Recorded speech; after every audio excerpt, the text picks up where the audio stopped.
install Microsoft ISA server ចឹងកម្មវិធី ISA server វាមានតួនាទី share internet បិទ web server ឬក៏បិទ mail server ទៅលើ client ដែលឆ្លងកាត់ Microsoft ISA server ចឹងនៅលើម៉ាស៊ីន ISA server គឺខ្ញុំមាន network card P ចឹង network card P ហ្នឹងគឺខ្ញុំកំណត់ថាមួយជា LAN មួយគឺជា WAN ចឹង network card ដែលដើរតួជា WAN នេះគឺខ្ញុំមក connect ទៅកាន់ internet ដែល network card មួយទៀតដើរតួជា LAN នេះ connect ទៅកាន់ក្នុង local ចឹងគ្រប់ client ទាំងអស់គឺប្រើ network card នៅក្នុង LAN ដែលមាន IP 192.1.1 ហើយ access ទៅ connection របស់ WAN នេះដែលមាន IP 203.144.142ដើម្បីយក internet ឬក៏យក mail server ទាញចេញពី exchange server ជាធម្មតានៅពេលដែលយើង install Microsoft ISA server នៅក្នុងម៉ាស៊ីនវា program នេះត្រូវបាន protect គ្រប់ network ទាំងអស់ចឹងរាល់ client access មកកាន់ ISA គឺអត់បានទេចឹងដើម្បីចង់ឲ្យធ្វើការដើម្បី access មកកាន់នៅលើ ISA server បាននោះតើយើង configure នៅលើ ISA server ប៉ុន្តែលក្ខខណ្ឌកន្លែងនេះគឺយើងគ្រាន់តែរៀនពីរបៀបនៃការ install ទេ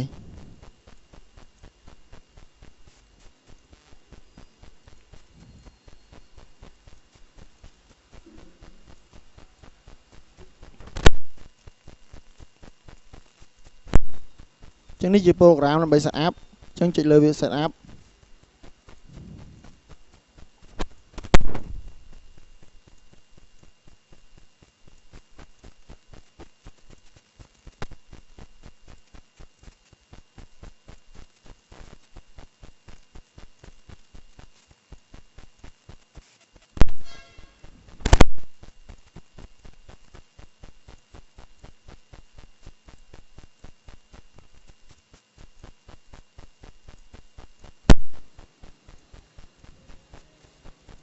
ចឹងអាស្រ័យពីនេះកន្លែង firewall client និង install share ហើយនិង message scanner នេះបើសិនយើង add វានេះលុះត្រាតែនៅលើ client យើង install program មួយសម្រាប់ access មកកាន់ web client ហ្នឹងប៉ុន្តែចំណុចពីនេះគឺយើងរៀនសិក្សានៅពេលក្រោយយើងអត់ទាន់ add វាទេគឺយើងយកតែពីខាងលើទេ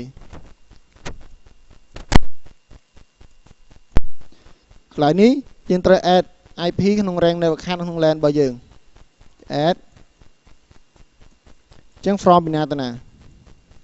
ក្នុង IP ដែលក្នុង LAN របស់យើងគឺ 192.1.1.1 រហូតដល់មកសពនេះតែម្ដងទៅបាទនេះគឺជា IP ដែលក្នុង LAN របស់យើងកំណត់ជាក្នុង LAN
ក្នុងការដំឡើង